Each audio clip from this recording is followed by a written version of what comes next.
Right, what is up, Providence Church? G'day. So g'day. My name is Sam Chan, and yes, I've come all the way from Australia. Yes, in case you're wondering, I am Asian. I was born in Hong Kong, but grew up in Australia. And yes, in case you're wondering, I am short. I looked at the statistics. I'm in the shortest 1% of the male population. So I told my three boys, hey, boys, chances are when you grow up, you'll be just like me. Not very good looking and very short. So no girl is ever going to like you. So your only chance in life is to study hard and to make a lot of money. So it's a joke. It's a joke. I've never said that to them, but hang on. Every Asian sitting out there saying, hang on. But that's what I tell my children. No. It's a joke. It's a joke. I don't say that to my children. So thanks again for having me here. So a few years ago, I went to a U2 concert. And I thought, hey, how good to go to a concert, hey? Look at me, still rocking it, still kicking it. I've still got it.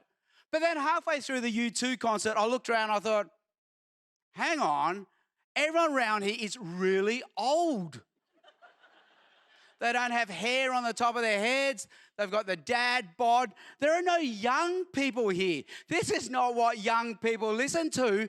My world has changed. And our world has changed overnight.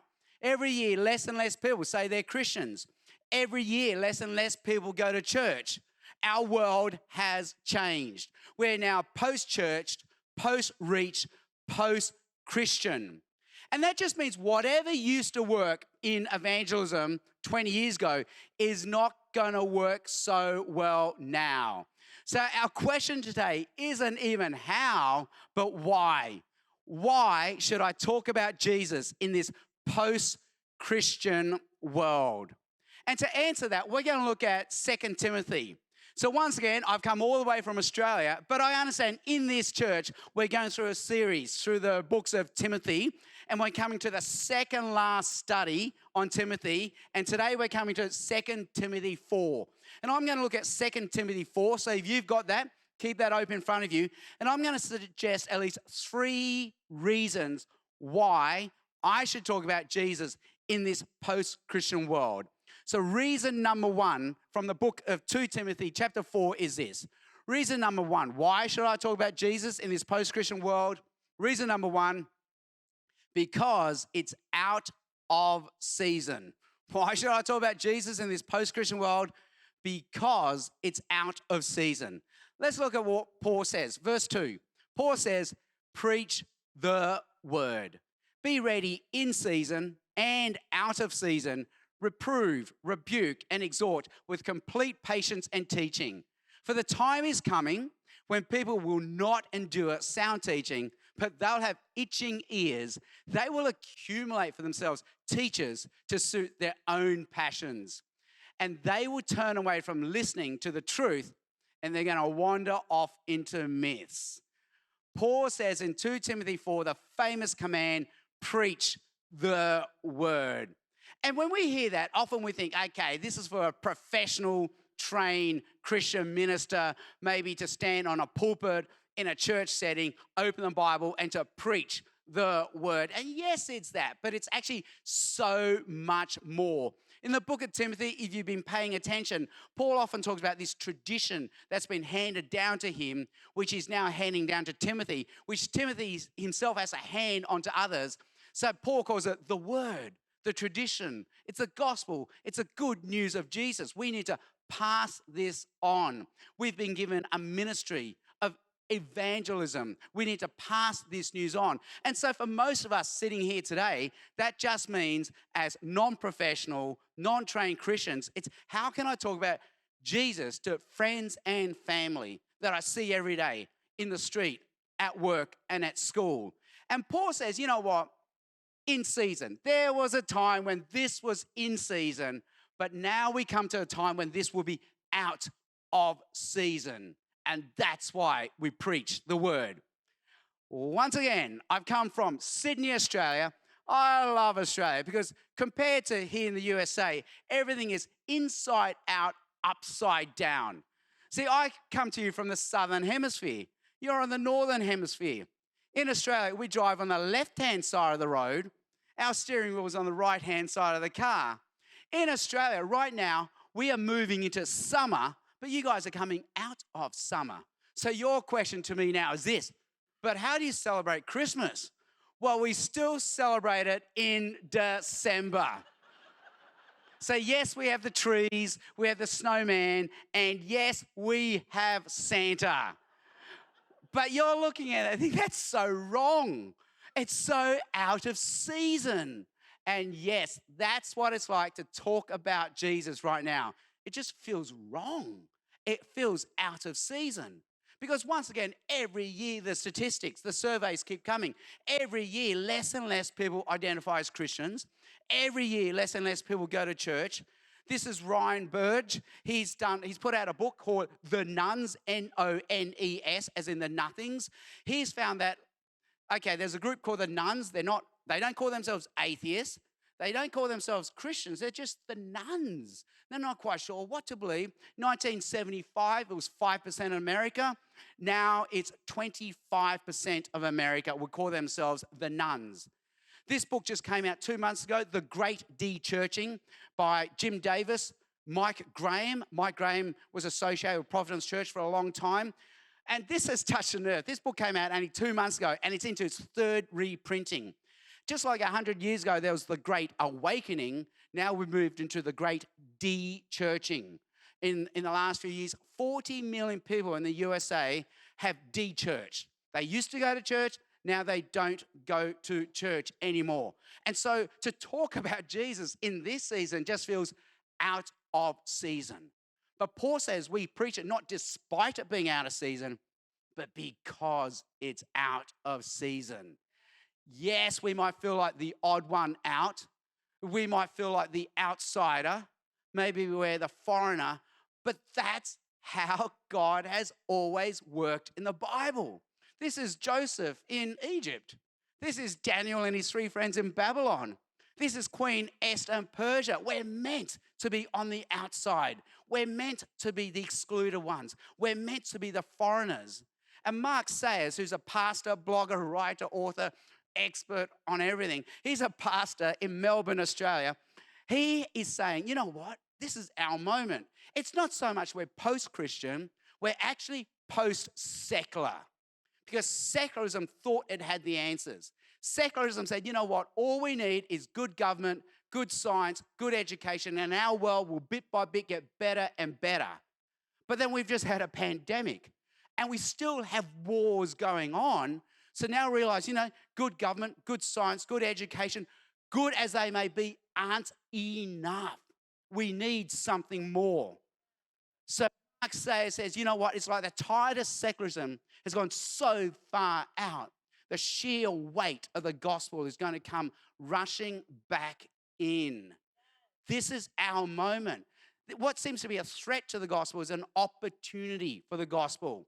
When we seem weak, that is when God is at his strongest. So Ryan Burge agrees. He says we shouldn't be threatened by this nuns category. They are hungry. They're thirsty. They want to hear about Jesus. Jim Davis and Mike Graham agree in the book, The Great De-Churching. They don't just paint the challenge, they show the solution. They say in the 40 million who've stopped coming to church, we can split them up into 2 categories. We have the de-church casualty. That's where something bad has happened. There's been hurt, there's been trauma, there have been wrongs, the de-church casualty. But there's another group called the casually de-churched. They just casually de-churched. They didn't stop believing, but bit by bit, little things happened one by one, and they just stopped coming to church. Maybe life got busy. Maybe they had a child. Maybe there was a death, a divorce. Maybe there was weekend sport. Maybe they changed town, they changed schools, and bit by bit, they just found themselves not going to church. So they asked, well, how do we get these people coming back to church? For the de-church casualty, we're going to have to show love. There's going to have to be restoration. There's going to be healing. We have to be intentional to the D church casualty. But to the casually D church, they asked them, what would it take to bring you back to church? And if they fell out of church just bit by bit, little by little, they said, you know what? It wouldn't take much. We just bring them back to church, but through a series of little moments. So they asked this group, what would it take to bring you back to church? You know what they said? A phone call. That's all it would take. If a friend of mine from the church I used to go to just rang me up, I would come back to church. 51% of casually D church people said, if someone just rang me, I would read church. I would come back to church.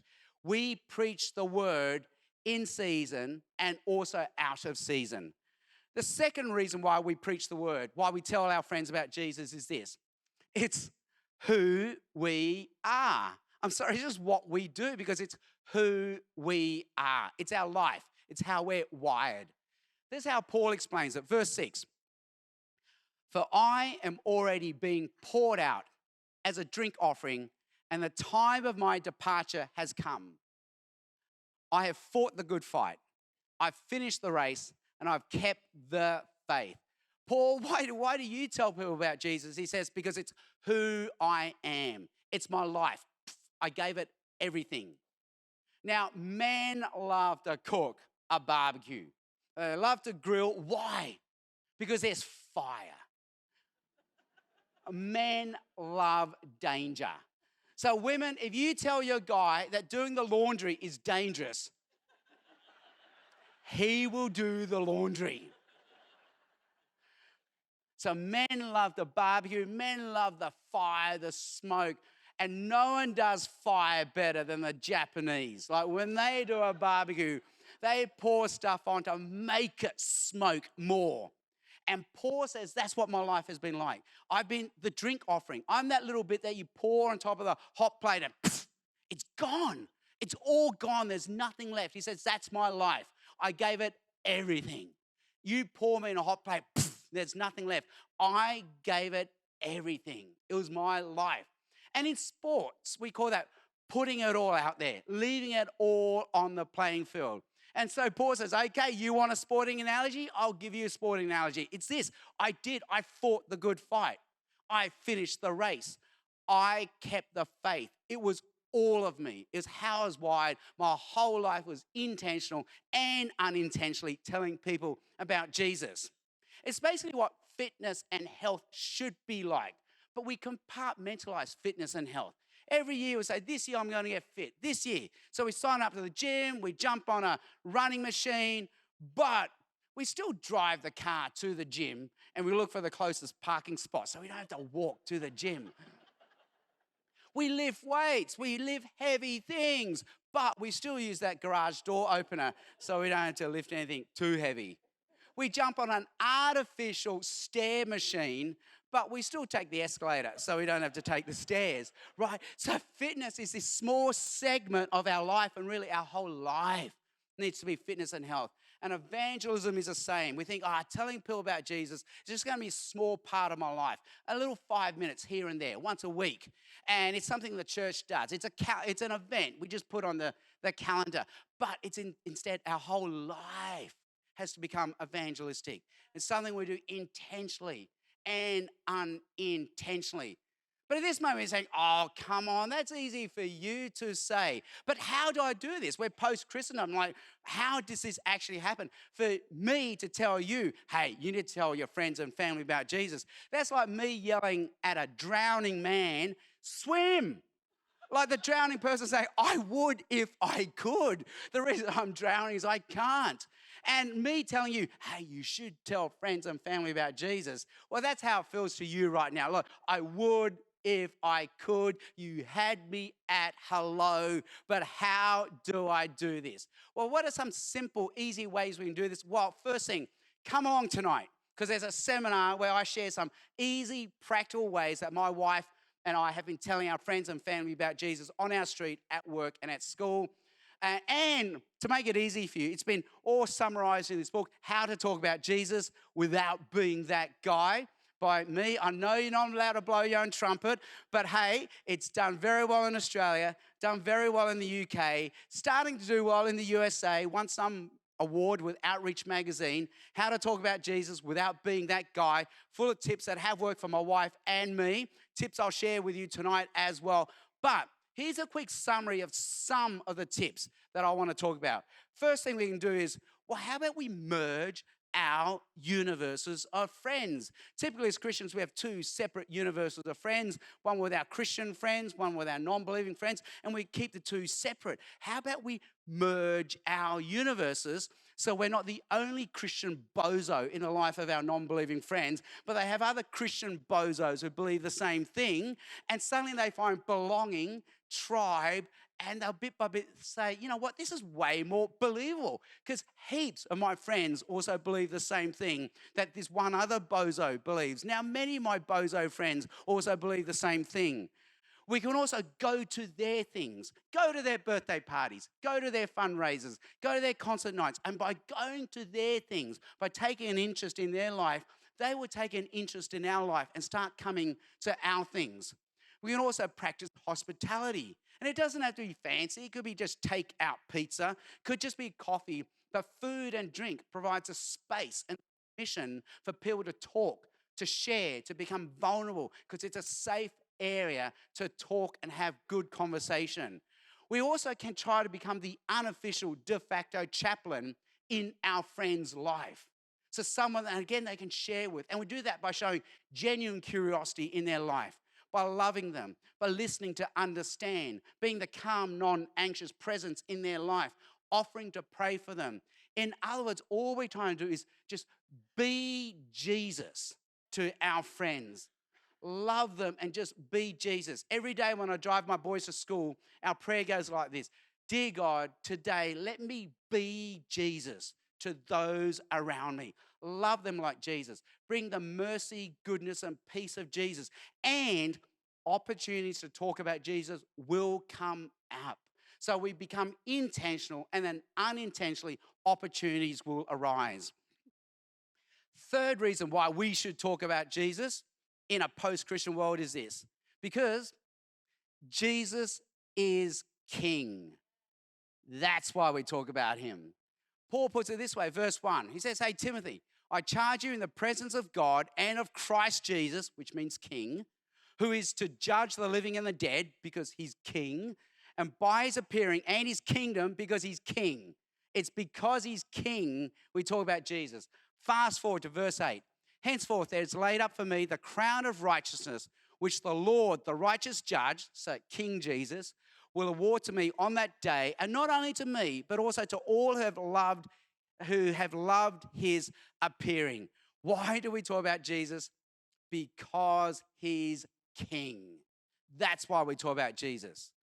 A few years ago, I visited my missionary friends in Peru, and they stayed in a city called Arequipa. It's a little city, but in the background of Arequipa is this giant mountain called El Misti.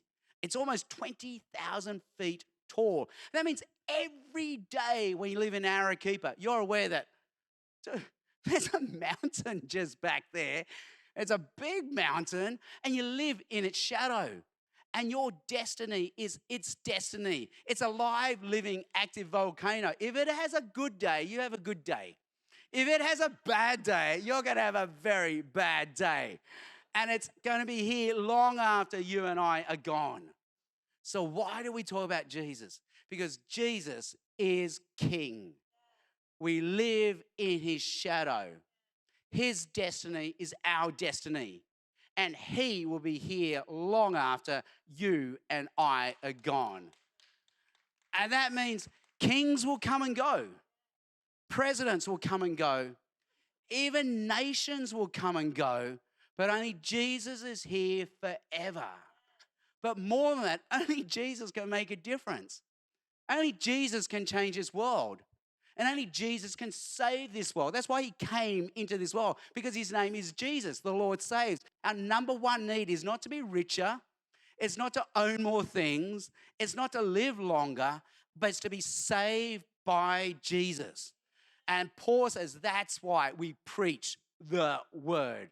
And again, for you and me, that's to talk about Jesus to friends and family that we see every day on the street, at work, and at school.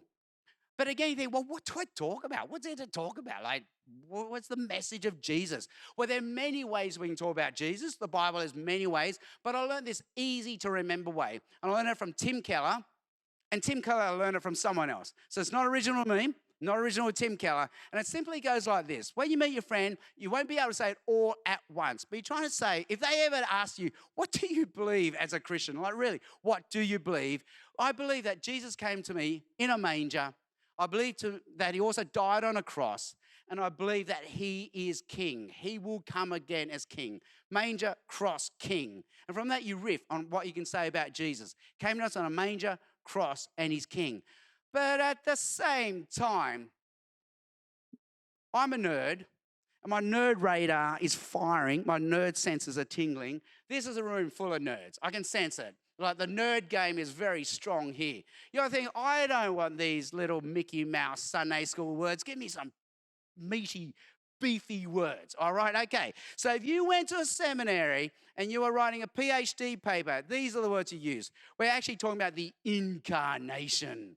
Jesus became one of us, our living species of life on this planet. He took on our flesh and blood. He took on our nose, our armpit hair, our acne. He became us, a human being. More than that, atonement. Him dying on the cross is an atoning sacrifice from Jesus to us. More than that, he's a king. He'll come again one day. Restoration. He will make all things new. And you think, oh, I'm loving this. I'm loving this. Multi-syllable abstract nouns. All right, but let's put it into action language. Let's have some vivid verbs. What are we saying about Jesus? This is what we're saying. We're saying Jesus became one of us. And you know, the problem is we always tell people they're special. If you're special, I'm special, but everyone's special. That doesn't make us very special. And it's worse if you're Asian because there's so many of us, right? Hard to feel important, right? When there's so many of us. But no, you are important because Jesus became one of us. More than that, he died for us in our place. More than that, he's going to set up his kingdom here on earth. That's going to make all things new. And what I love about this juggles all the tensions that we have in the Christian message, all the components. So it's holistic. Because what we're saying, you know what? You're a soul. You are a soul. You're a spirit person. That's why we sense we're more than the sum of our parts. That's why we sense we're more than just atoms and molecules. That's why we sense there's a story bigger than just my story that's going on right now. But at the same time, your body is important. Your body is so important. Jesus became a body. That means things like science. That means things like health. That means things like nutrition. That means things like medicine are very important. It's also saying, hey, you need to make an individual decision whether you want to believe or not. Doesn't matter whether your parents believed or not. You have to decide for yourself, do I want to be part of Team Jesus? But once you decide to become part of Team Jesus, well, buddy, you have corporate responsibility. You've joined a team, a family, the church. So you have corporate responsibility. That's why you still gather as a body of believers. This isn't something you practice in the privacy of your own home. More than that, it's saying, hey, salvation is important. That's why Jesus came, to save you. But at the same time, he's coming in, setting up a physical kingdom here on earth. So planet Earth matters. That means creation is important. That means providence is important. What is God's plan for me? That's important. That means justice is important. God's heart longs for justice right now, and our hearts also long for justice. And that means we also practice wisdom. You know, there are categories in the Bible: what's true, what's real, but what's wise. What is the wise thing to do? And that's what made Joseph stand out in Egypt, Daniel and the three friends in Babylon, Queen Esther in Persia. It was their wisdom. Let our wisdom shine. So let's go back to the original question this morning, and it was this: why? Why should I talk about Jesus in this post-Christian world? And here I've suggested at least 3 things from 2 Timothy 4. We do it because it's out of season. This is our moment to shine. We also do it because it's who we are. It's our mission. It's our life. We're going to give it everything. We too will be that drink offering where there's nothing left. We gave it all. And number 3, we do it because Jesus really is King. Only He can save. That's why we preach Jesus. The Winter Olympics. I think that's something that unites Australia and the USA. You know, for Australians and Americans, the Winter Olympics, it's meh. It's not, that's a European thing to do. That's where they do all these weird sports we don't understand. It's a European thing. But every now and then, we have our moments, don't we? We have our moments of glory. For the Australians, it was 2002 Salt Lake Olympics, where Stephen Bradbury, coming last in the speed skating thing, the 3 guys in front of him just fell, and he just went, won a gold medal by doing nothing. That was our first gold medal for Australia. That was our moment of glory. But for you guys in the USA, this was your moment of glory, wasn't it? The miracle on ice. The USA team, full of college kids, amateurs, took on the Soviet team. They were out-muscled, outgunned, but somehow they believed, and they had history on their side. And that's what it feels like to be a Christian right now, doesn't it? We feel outnumbered. We feel like we're the foreigners, the exiles.